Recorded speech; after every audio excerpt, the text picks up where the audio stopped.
There are so many impactful deaths in the Song of Ice and Fire universe, but which should be considered the dumbest death in Westeros? There are a lot of contenders, but we're narrowing it down to the top 7, okay? One for every face of the 7, the one true God, the 1 and the 7. And they're not going to be assigned to each one of the 7, like the warrior and the crone, but one for every. Let us know down in the comments afterwards. Let us know. Maybe they do apply. You let us know. And let us know who you think the dumbest death is before we get into it. And it's going to be dumbest death, by the way, based on character. Like how stupid were they behaving? And I guess how dumb is it for the narrative that they died in the way that they did as well. So let's get into this with the 7th dumbest death in Game of Thrones. 7th dumbest death we get in Game of Thrones, in our humble correct opinion, is Balon Greyjoy, the worst king of the War of the Five Kings, a guy who's just a footnote in all of these events, I feel like, and really makes no impact other than just being a nuisance. He dies we're kind of focused on the TV show because in the books, we don't actually see him die. We just hey, it looks like he took a tumble off the cliff.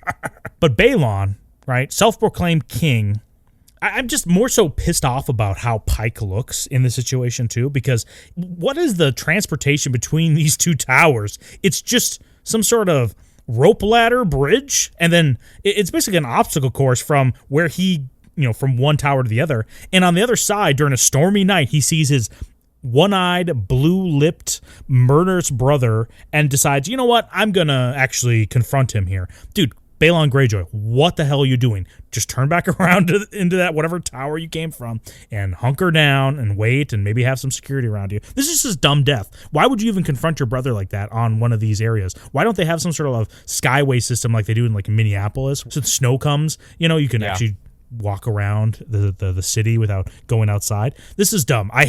First off, I hate the Iron Islanders. Hate Balon Greyjoy. Rest in piss, my boy. Rest in piss. I mean, it's like Kashyyyk. Right, it's this weird traversing of the cities. Like they have little huts, and in between them there are bridges. Yeah, it's not a good look. It's not a good function. Everybody has to be miserable. No wonder everybody wants salt wives in the Iron Islands. Their standard homegrown wife is probably bitching up a storm because of all of these unnecessary obstacles to just live a normal life compared to all the other 7 kingdoms, which they definitely know about. But yeah, you're right. I have no idea why Balon went out to meet Euron. Maybe Euron was taunting him. He's got that blue tongue and blue lips he's showing off. Maybe he's doing a lot of tongue action in the distance. I don't have any idea why he went out there, but he died as he lived, completely unimportant and inconsequential. And he's so soaking wet all the time. It's like, if he were to be pushed off that bridge, thrown off the bridge, the little walkway, whatever, the catwalk, and you're a normal human being, you know how it's going to be when you hit the rock. You're going to kind of fall apart a little bit, right? There's going to be some gore going on. Your head's going to roll. The pieces are going to fall. A little bit's going to be left behind on each little point. But I think he's just so wet and rotten and waterlogged. I think it just made one big splat and smear, kind of like a rotten tomato, and there was no solid left to roll down the mountain. So that's my imagery for Balon's death. It's so uneventful. It's not even human-like. And somehow made it more pathetic in your version. Absolutely. Of it, right? Yes, he's so fragile. Okay, let's go on to the number 6 most pathetic, dumbest death in Game of Thrones. Maester Cressen, who blink and you miss him. He's actually the prologue chapter in Clash of Kings, and I like that chapter a lot because we get the introduction to Stannis.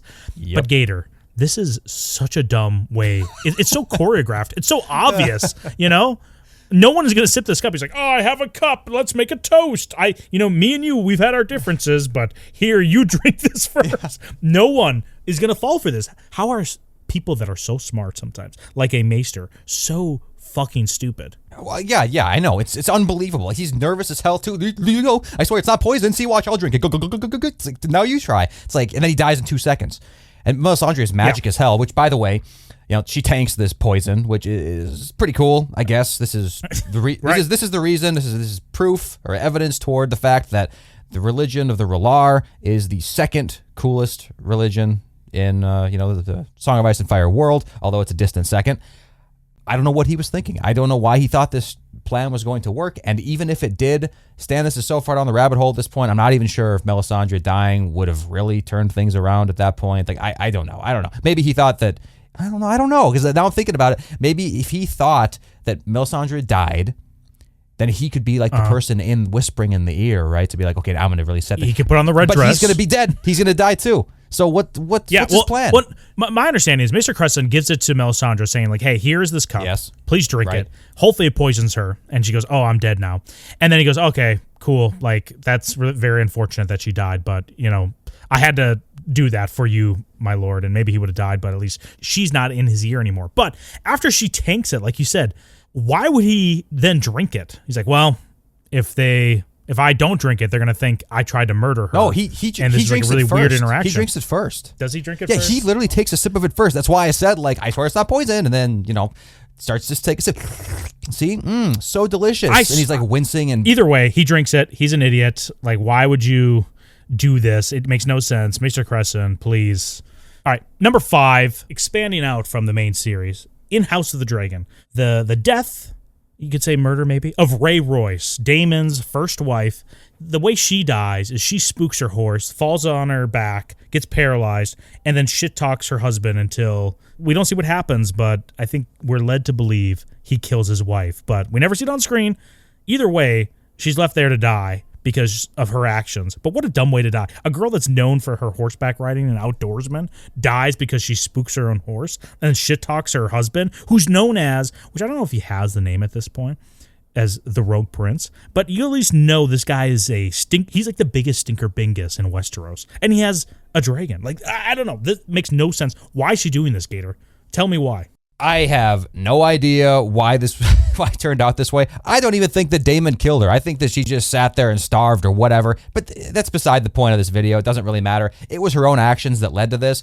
She's way too confident. It's going to be humiliating for her, by the way. When people do find her, it's going to be a split opinion. Some are going to think Daemon killed her. Some are going to think that Daemon didn't kill her. The horse riding abilities, that is prime to her character. Yeah, I can't believe it, dude. The way it was presented in the TV show as well, just the way it was shot, it made it look extra pathetic. It made it look extra pathetic and put the blame completely on her. In my mind, dude, I don't know. How was that even paralyzing her? You know what I mean? It doesn't look like that she had enough of an impact to, I don't know, cause the injury that she got. Like, how weak is she? How frail? Glass bones bitch, baby. She fell back down and then everything just went wrong. I don't know. But you compare her death to Vaemon's, right? Where they both are talking shit. Yes. Vaemon, spoiler alert, Spoiler alert, awesome, Vaemon is not on this list because Vaemon is also surrounded by allies and has so many witnesses around that if he does die by saying this, at least maybe he could be vindicated. Unfortunately, he's not because the writers of House of the Dragon are complete, utter idiots. That does not happen in the books that way, so it makes no sense how Daemon gets scot-free. But Vaemon's laying his nuts on the table, too. You know what I mean? He just plopped those things right out and said, check this shit out. You are a whore, dude. You're a whore, and your kids are bastards. They're disgusting. They're not beautiful black Valarians from Driftmart like I am. I say this in front of gods and men, in front of the king, who is the father of the whore. I could be beheaded for this legally. So I'm not scared to die. It's time for me to say my piece, and I'm saying the truth. And if the world's not ready for the truth, so be it. Versus Rhae Royce, who is in a one-on-one conversation with somebody that apparently she feels like she's an alpha to. The horse probably contributes as well because the horses are powerful as shit.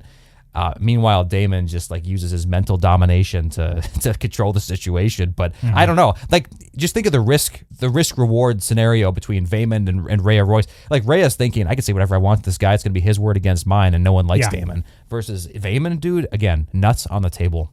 No, it's night and day difference. Vaemon's not on here. Rhae Royce is on our back, taking it at number 5. Number 4, Oberyn Martell, our favorite man, our favorite boy from Dorne. He has this combat with the Mountain, Gregor Clegane, in the bag.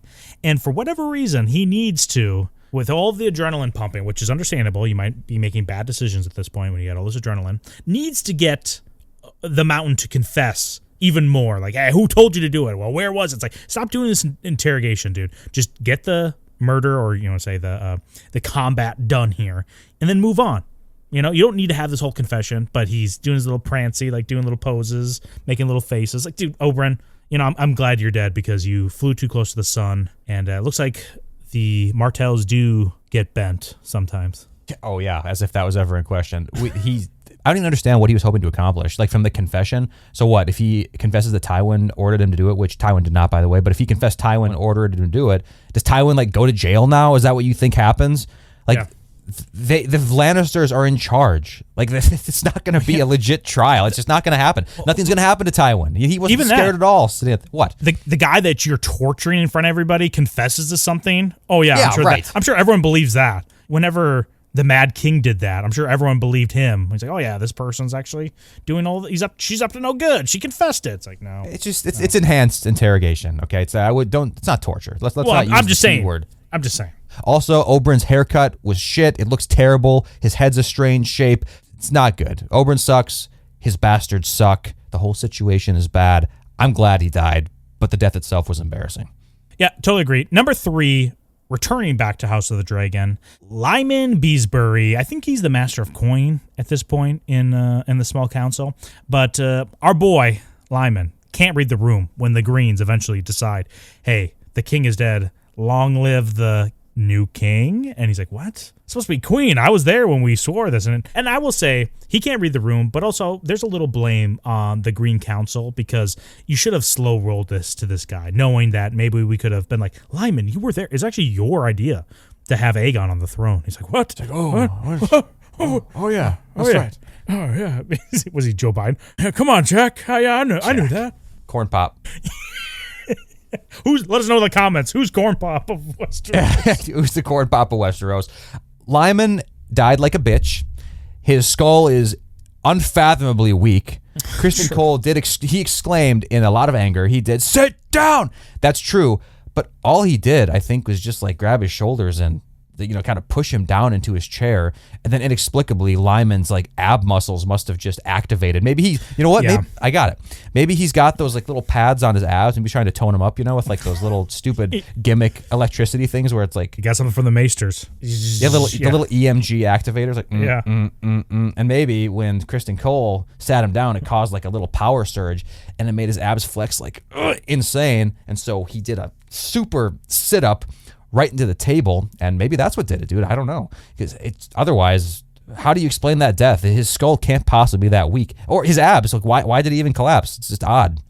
Yeah, it's super frustrating from Criston Cole, who's just trying to create order in the room, and he's just trying to push him down. And for whatever reason, Lyman just wants to go head first into the table. Come on, dude, help me out here. Yeah. Just sit down. Just sit down. You really think you're going to stand up against me? I have the sword, and you're like 102 years old. Like, chill, dude. And then Westerling comes in there, blaming Criston Cole for this, and Kristen's just like, dude, are you kidding me? I barely touched him. You saw. I mean, I'm sure, yes, I yelled, but words don't kill, Yeah, so now Criston looks bad. Everybody's spreading it around. Like, did you hear that Criston Cole killed Lyman Beesbury? It's like, oh, damn it. This is all Lyman's fault. Thanks a lot, Lyman. Well, rest in piss, my guy. He had the worst Beesbury death we've seen thus far on screen now that we got Humphrey Beesbury and A Knight of the Seven Kingdoms. And yeah, speaking of A Knight of the Seven Kingdoms, if you don't want any spoilers for upcoming seasons or any events that occur within that universe, that time within Westeros, you can go ahead and skip to the next. I think we're going to have a timestamp, but we're going to be talking about Aerion Brightflame. It's your last warning. The death of Aerion Brightflame is probably the dumbest when it comes to Targaryens, because he just decides, hey, listen, I know how I can become a dragon. I'm going to drink wildfire. In what world, in what guidance was he given to think this was going to be a good idea and him come out on the positive end? I think we talked about it in one of our other videos, the risk-reward ratio, the little balance equation you got to be doing in your head. What is that in this situation? Risk, I could die a horrible death. Reward, I might become a dragon. I don't know do you want to become a dragon in this universe? I don't think you want to become a dragon, Gator. Do you want to become a dragon? No, you don't want to become a dragon. Absolutely not. I don't know if anybody's ever played Legend of Zelda, Tears of the Kingdom, the sequel to Breath of the Wild. There's like a whole premise in there where people are like becoming dragons. It's like the dumbest thing I've ever seen in my life. It's no different here. Why would you want to become a dragon? Dragons are stupid as hell. They're dumb. They live a long time. Like Balerion lived, a few hundred years. So did Vhagar. But is that worth it, dude? You're an animal now. And I think they're like agender, aren't they too? You don't even know if like you're a guy or a girl until mating comes along, and I don't even think we know how that works in this universe. But anyway, yeah. Where did he get this idea? Who knows? It's the most volatile substance of all time. It's like, I wonder if I drink some like liquefied, refined uranium, it will, I don't even know what the equivalent would be in real life. Like give me nuclear powers? Like why would you think that? And that's not even the case because it would be like an animal. Let us know in the comments what like a real life equivalent this would even be. If we don't have wildfire. Man, that's a dumb thing. Is there some kind of connection like in Planetos history I don't know. between wildfire and dragons in general? Like fire and dragons, yeah, but like isn't wildfire like a chemical creation of the Maesters? Yeah, this is the equivalent, at least in my brain, equivalent to Dany saying fire doesn't kill a dragon, and the thing that kills Viserys III is gold being poured on his head, not even fire, just very But she hot thinks, molten. but Yeah. she thinks that is the same thing. Like the gold kills him, and she says, "Well, fire can't kill a dragon, so he wasn't a dragon." That's unbelievable. I'm just It'd be the saying same thing Targaryen here, logic, probably. Yeah, Targaryen logic. If Dany was watching Aerion chug this, wildfire or whatever, like one-throat it, I'm sure she would say the same thing. Like, huh, that's funny, it killed him. Thought fire couldn't kill a dragon, and then she thinks she's clever for that. Well, speaking of wildfire, our number one choice here, which I think is like a kind of twofer here, right? Rickard Stark and Brandon Stark, who come down to King's Landing after the kidnapping or presumed kidnapping of Lyanna Stark. Come down to King's Landing. Well, it's one at a time, too. It was Brandon, then Rickard. But they come down there to... How would you describe the conversation between them and the Mad King? Because I don't think it was a very cordial, like, hey, excuse me, your Grace. Something's going on with my daughter. Could you know where she's at? Brandon comes down there like a hot missile. Where is she? Like basically Batman. It's like, dude, chill. Zoom back here a little bit. Why would you ever think you could even reason with the Mad King? And then at the end of it, eventually we have them both being killed by wildfire. At least Rickard is killed by wildfire, and Brandon's killed by, I think, choking himself with some rope as he's trying to reach his dad, right, for the sword. But yeah, the trial by combat. Thinking you can play chess with the Mad King. The guy is like a pigeon, basically, when you play chess with this guy. He does not know the rules. He's going to do whatever he wants, and he's going to think he's winning, and he probably is winning because he's the king. Like the logic behind these two going down there thinking they're going to get their way is just mind-boggling to me. I say it's the dumbest death. They should have just stayed north. Starks don't do well when they head down south. Yeah, I think that the Rickard death is less dumb than the Brandon death. Rickard's death is dumb because of, like you said, he shouldn't have gone down there to begin with. The reason with the Mad King, especially it was not cordial. Okay, it was not cordial. Very hostile. Where's my daughter, you son of a bitch? Like there's definitely something like that. You know what I mean? Yes. So yeah, it's not going to end well. Brandon's probably like, Dad, just please calm down. Because this guy's a psycho, right? The Mad King, but we love him and he's actually totally sane. But the Brandon death is the one that's like, what are you doing? Like there's rope. You're not actually being hung. There's a rope around your neck. You're not going to get to your dad. Like, are you stronger than the rope? Dude, this is the Mad King's rope. This is his formulation, dude. The special formula for his rope. It's pure white, just like his hair, okay? This is some great rope. Brandon Stark is not going to be able to break through this rope. He has no sword. Just let your dad die. It sucks to let your dad die, but you'd rather have both of you die? Is that what you want? You really want both of you to die? He killed himself. Rickard Stark, dumb death, yes. Brandon Stark, the number one stupidest death because he literally just kills himself when he didn't have to. Would they have killed him afterward anyway if he managed to survive it, and he just sat there with a rope around his neck, and his thumb up his ass? Maybe, but he doesn't know that. So why would he do it? Why would he speed that process along? What's the point? Yep, looks like he only had two options, rope around the neck or rope in his ass.